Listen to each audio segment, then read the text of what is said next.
Saudara-saudara yang terkasih dalam nama Tuhan kita Yesus Kristus, hari ini kita bersyukur karena kita bisa kembali dalam program belajar Alkitab Renungan satu pasal satu hari. Hari ini kita akan merenungkan firman Tuhan dari kitab Keluaran pasalnya yang ke-10.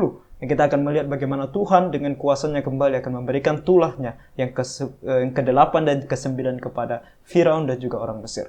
Dan sebelum kita merenungkan firman Tuhan ini, mari kita sama-sama menyanyikan pujian nomor 254 dari KPPK yang berjudul Ku Perlukan Juru Selamat.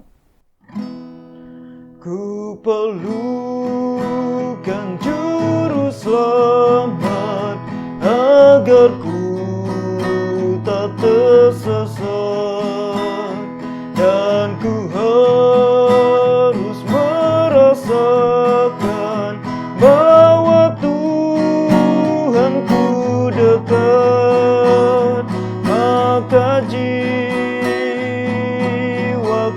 teduh. Takut dan gentar bila Tuhanku menuntun, tiada aku mengeluh. Ku perlukan juru selamat agar ku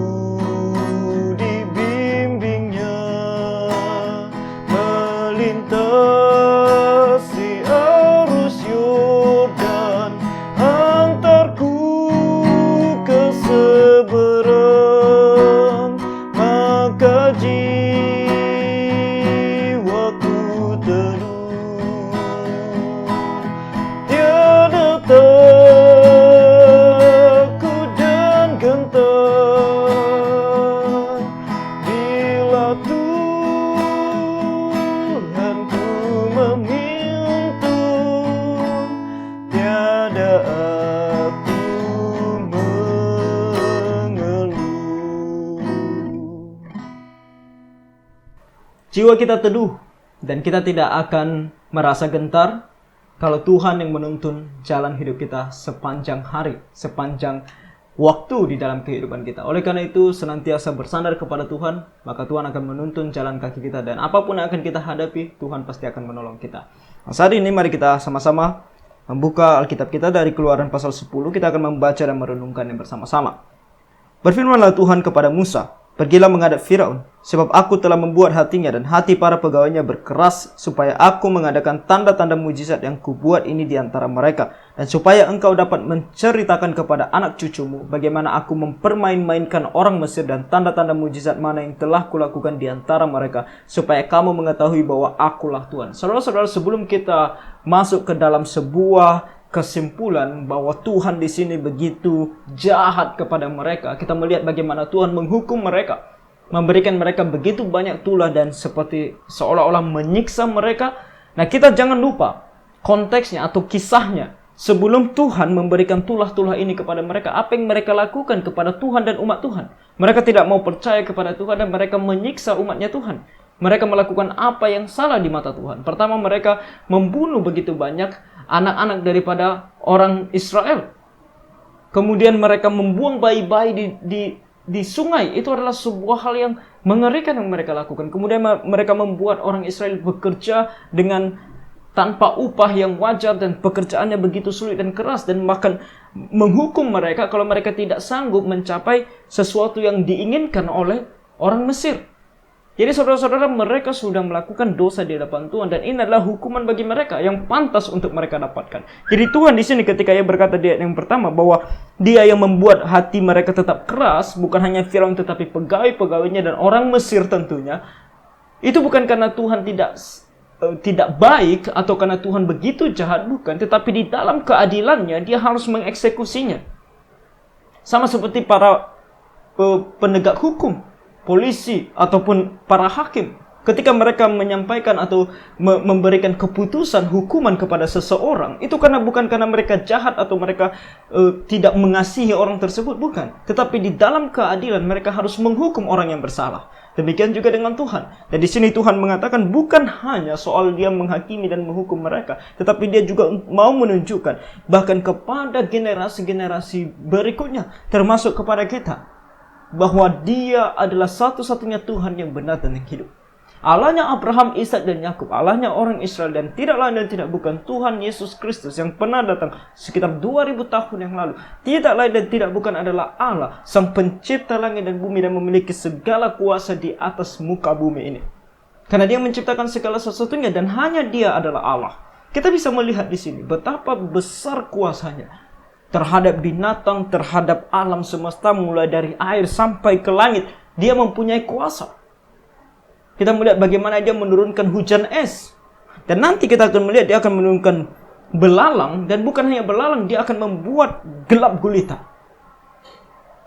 Di sini kita membaca.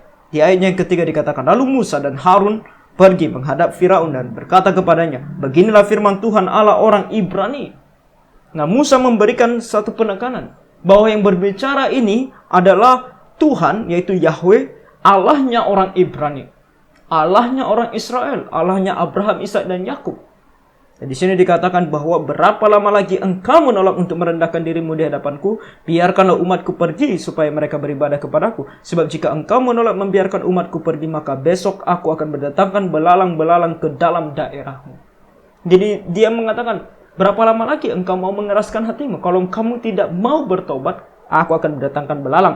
Belalang itu akan menutupi permukaan bumi sehingga orang tidak dapat melihat tanah. Belalang itu akan memakan habis sisa yang terluput yang masih tinggal bagimu dari hujan es itu, bahkan akan memakan habis segala pohonmu yang tumbuh di padang. Belalang-belalang itu akan memenuhi rumahmu, rumah semua pegawaimu, rumah semua orang Mesir seperti yang belum pernah dilihat oleh bapamu dan nenek moyangmu sejak mereka lahir ke bumi sampai hari ini. Bahkan ini lebih mengerikan dari apa yang terjadi di zaman Yusuf, yaitu kelaparan yang terjadi. Ini akan lebih mengerikan. Kita tahu kehancuran yang disebabkan oleh tulah yang ketujuh, yaitu hujan es. Kita mengetahui di dalam firman Tuhan dikatakan begitu parah kerusakannya. Namun masih ada yang tersisa, masih ada tumbuh-tumbuhan yang tersisa. Namun dengan adanya belalang ini nanti semua tumbuh-tumbuhan itu juga akan habis. Lalu berpalinglah ia dan keluar meninggalkan Firaun. Dia cukup memberitahukan Firaun dan melihat apa respon daripada Firaun. Di ayat ke-7 dikatakan, sesudah itu berkatalah para pegawai Firaun kepadanya, berapa lama lagi orang ini akan menjadi jerat kepada kita? Biarkanlah orang-orang itu pergi supaya mereka beribadah kepada Tuhan Allah mereka. Belumkah Tuanku insaf bahwa Mesir pasti akan binasa? Jadi sekarang pegawai-pegawainya mulai takut. Mereka mulai khawatir. Mereka sudah melihat kuasa Tuhannya orang Israel dan di sini mereka menggunakan nama Yahweh. Mereka berkata, biarkanlah orang-orang itu pergi supaya mereka beribadah kepada Yahweh. Sekarang mereka mengenal Allahnya orang Israel adalah Yahweh dan dia adalah Allah yang begitu luar biasa kuasanya. Dan dia adalah Allah mereka. Belumkah Tuanku insaf bahwa Mesir pasti akan binasa? Nah, saudara-saudara, untuk mengenal dan mengetahui bahwa Allahnya orang Israel, yaitu Yahweh sendiri, Allahnya Abraham, Ishak dan Yakub, dan tidak lain dan tidak bukan adalah Tuhan Yesus sendiri, mengetahui bahwa dia adalah Tuhan, tidak cukup untuk menyelamatkan kita. Karena kalau hanya sekedar tahu dan tidak melakukan sesuatu untuk pengetahuan itu, yaitu percaya kepadanya dan mengikuti dia seumur hidup kita, maka itu tidak akan ada artinya bagi kita. Sebab di sini dikatakan bahwa mereka tahu tentang Allah. Mereka tahu sekarang bahwa itu adalah Allahnya orang Israel dan begitu luar biasa kuasanya. Tetapi mereka bukan dalam posisi mau percaya kepadanya. Ayat 8, lalu Musa dan Harun dibawalah kembali kepada Firaun dan berkatalah Firaun kepada mereka, pergilah beribadahlah kepada Tuhan Allahmu, siapa-siapa sebenarnya yang akan pergi itu. Jadi Firaun mau bertanya, siapa yang akan pergi? Nah, di sini bukan karena dia mau percaya kepada Tuhan, hanya karena dia takut penghukuman itu saja. Saudara-saudara, hanya untuk takut akan penghukuman itu dan tidak mau tunduk untuk percaya kepada Tuhan, itu adalah sesuatu hal yang tidak akan menyelamatkan kamu. Karena di sini Firaun melakukannya, dan kita akan melihat bahwa ini hanya sekedar dia takut akan penghukuman itu, tetapi dia masih belum bisa untuk tunduk kepada Tuhan dan percaya kepadanya dengan sungguh-sungguh.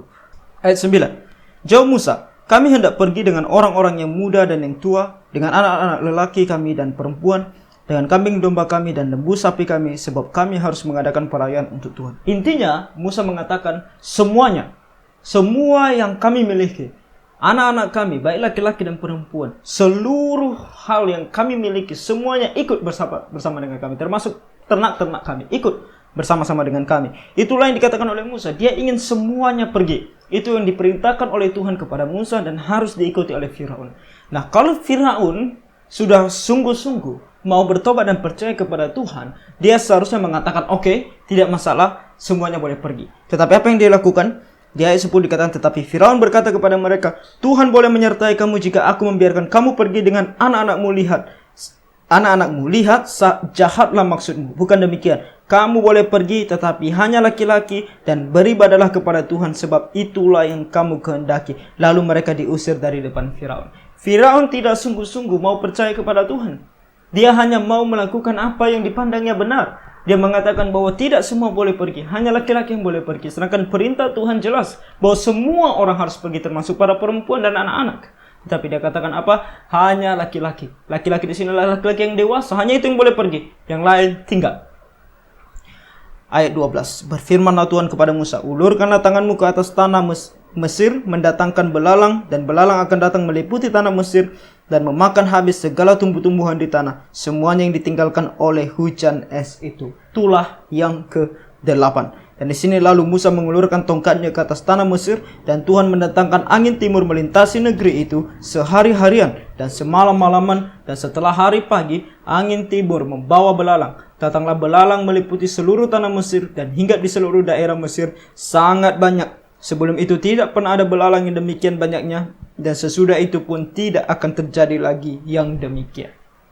Apa yang dilakukan oleh Tuhan di sini tidak pernah terjadi sebelumnya dan tidak akan pernah terjadi lagi. Sangat khusus, sangat spesifik. Hanya untuk saat ini, untuk menghukum Firaun dan orang Mesir yang masih mengeraskan hati mereka dan tidak mau percaya kepada Tuhan. Saudara-saudara, kuasa Tuhan begitu luar biasa sampai dia bisa melakukan sesuatu yang tidak pernah dilakukan sebelumnya dan tidak akan pernah bisa dilakukan oleh siapapun di masa yang akan datang nanti. Tuhan Allahnya Abraham, Ishak dan Yakub, dan tidak lain dan tidak bukan Tuhan Yesus sendiri. Selalu saya mengulangi hal ini. Kenapa? Karena apa yang terjadi kepada Firaun dan orang Mesir di sini sudah terjadi berapa ribu tahun yang lalu. Itu sudah terjadi dan mereka sudah tidak ada, mereka sudah binasa.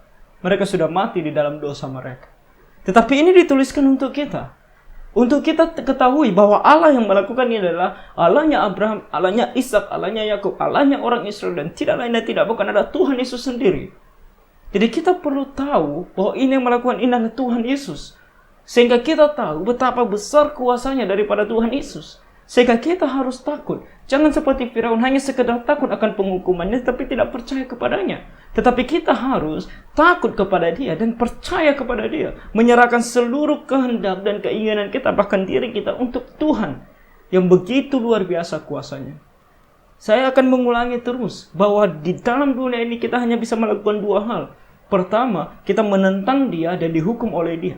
Binasa di dalam dosa dan penghukuman kekal di dalam api neraka, atau mau tunduk kepada dia, percaya kepadanya dan tidak melawan dia, dan kita akan hidup dengan baik di dalam dunia ini sesuai dengan kehendaknya, dan kita akan masuk surga setelah kita tinggalkan dunia ini. Hanya itu, hanya dua pilihan ini saja. Tidak ada pilihan ketiga di dalam dunia ini, hanya dua pilihan ini.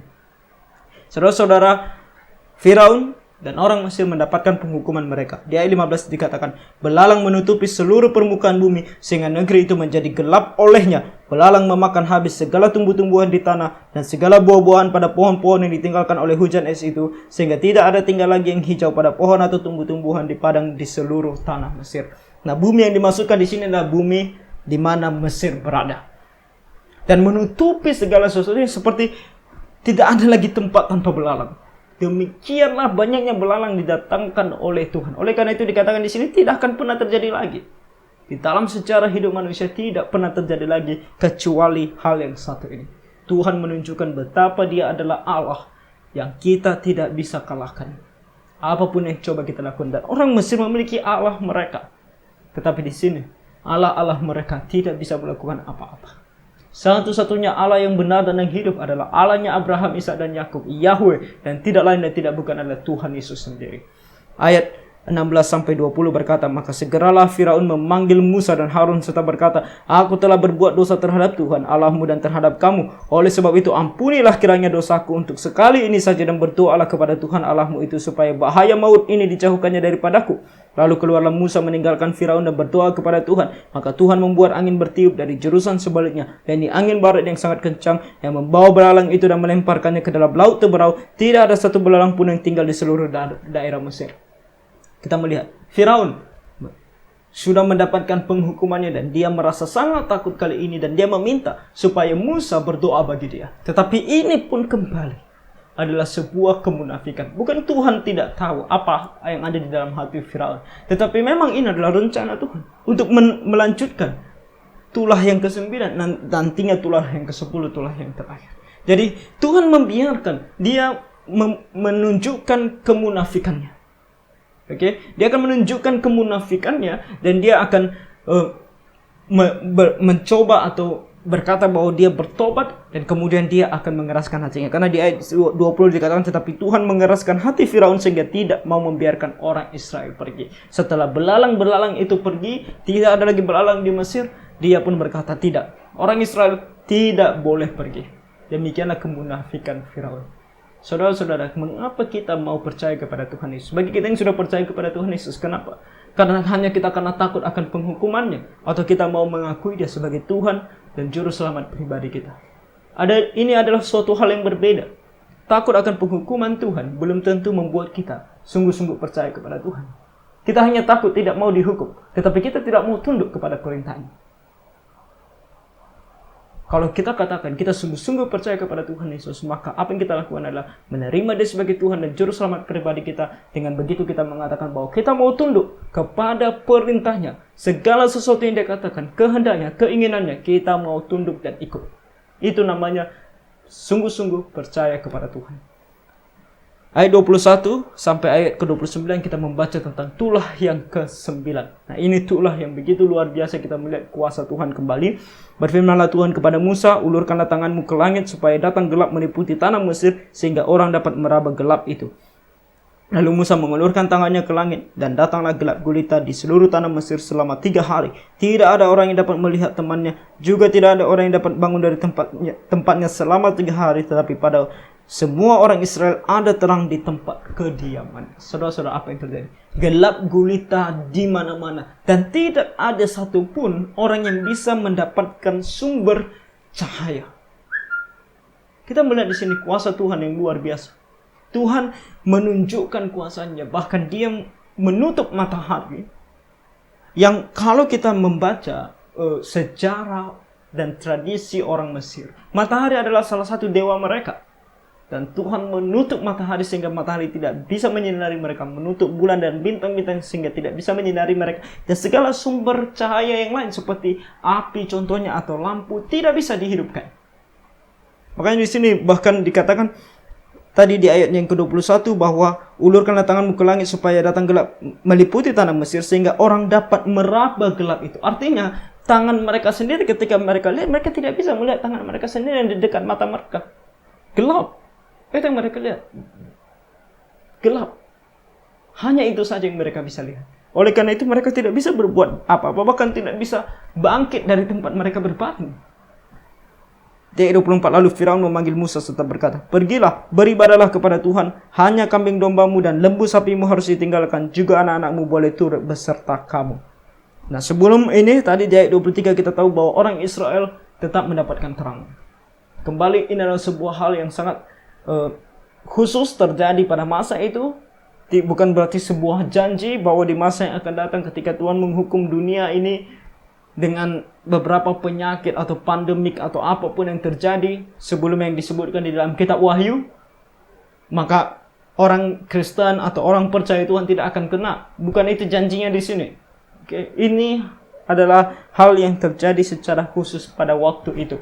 Dan Tuhan hanya mau menunjukkan kepada orang Mesir dan Firaun bahwa dia adalah Allahnya orang Israel ini. Dia menunjukkan kepada kita juga. Saudara-saudara, di sini kita lihat bahwa Firaun mau membiarkan mereka pergi, tetapi dengan satu syarat, kambing domba dan lembu sapi tidak boleh pergi. Firaun tidak bertobat. Dia tetap mengeraskan hatinya. Dia sudah mendengar dari awal yang pergi harus semuanya pergi, termasuk ternak mereka. Tetapi dia masih mengeraskan hatinya dan mengatakan boleh pergi tetapi ternak tinggal. Tetapi Musa berkata, bahkan korban sembelihan dan korban bakaran harus engkau berikan kepada kami, supaya kami menyediakannya untuk Tuhan Allah kami. Dan juga ternak kami harus turut beserta kami, dan satu kaki pun tidak akan tinggal. Sebab dari ternak itulah kami harus mengambil untuk beribadah kepada Tuhan Allah kami. Dan kami tidak tahu dengan apa kami harus beribadah kepada Tuhan sebelum kami sampai di sana. Saudara-saudara, Musa berkata, tidak bisa. Kami kalau mau pergi ke sana harus juga membawa ternak. Karena dengan ternak-ternak inilah kami akan memberikan persembahan kepada Tuhan Allah kami. Ayat 27-29, tetapi Tuhan mengeraskan hati Firaun sehingga dia tidak mau membiarkan mereka pergi. Lalu Firaun berkata kepadanya, pergilah daripadaku, awaslah engkau, jangan lihat mukaku lagi, sebab pada waktu engkau melihat mukaku, engkau akan mati. Kemudian Musa berkata, tepat seperti ucapanmu itu, aku takkan melihat mukamu lagi. Inilah hari terakhir di mana Musa melihat wajahnya Firaun. Karena nanti ketika tulah yang ke-10 datang, tulah ini akan membuat Firaun betul-betul tidak bisa berdiri lagi dan berkata bahwa silakan pergi. Dia mengusir mereka, pergi. Dan orang Mesir semuanya meminta tolong supaya mereka pergi dari antara mereka. Begitu besarlah kuasa Tuhan untuk membuat orang-orang ini, menyuruh orang Israel pergi, bahkan memberikan mereka apa yang perlu untuk mereka. Dan di sini kita akan melihat kuasa Tuhan yang luar biasa. Dari pasal yang ke-11, pasal yang ke-12, pasal yang ke-13. Tulah yang ke-10 akan dilakukan oleh Tuhan. Kita akan membaca di pasal-pasal berikutnya. Dan di sini apa yang kita pelajari, apa yang kita renungkan sangat sederhana. Janganlah menjadi Firaun dan orang Mesir. Kita melihat kuasa Tuhan yang luar biasa. Mari percaya kepadanya. Berulang kali saya katakan bahwa Allah yang melakukan ini adalah satu-satunya Tuhan yang hidup dan yang benar. Dia adalah Allah Abraham, Ishak, dan Yakub. Dan dia adalah Tuhan Yesus sendiri. Tidak lain dan tidak bukan. Tuhan Yesus yang telah datang 2000 tahun lalu dan yang akan datang kembali untuk menghukum setiap yang hidup. Kalau mereka tidak percaya kepadanya, kalau kamu tidak percaya kepadanya, maka kamu akan dihukum.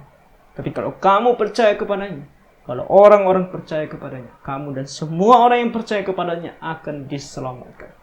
Hanya dua ini yang terjadi sesuai dengan kitab suci yang kita sudah baca, dan kita akan lihat betapa benarnya kitab suci ini. Jadi kiranya Tuhan menolong kita semua. Bagi kita yang sudah sungguh-sungguh percaya kepada Tuhan Yesus, mari taat dan melakukan apa yang benar di hadapan Tuhan, dan bersaksi bagi mereka yang kita tahu masih di luar Tuhan yang akan mendapatkan penghukumannya. Kasihani mereka juga.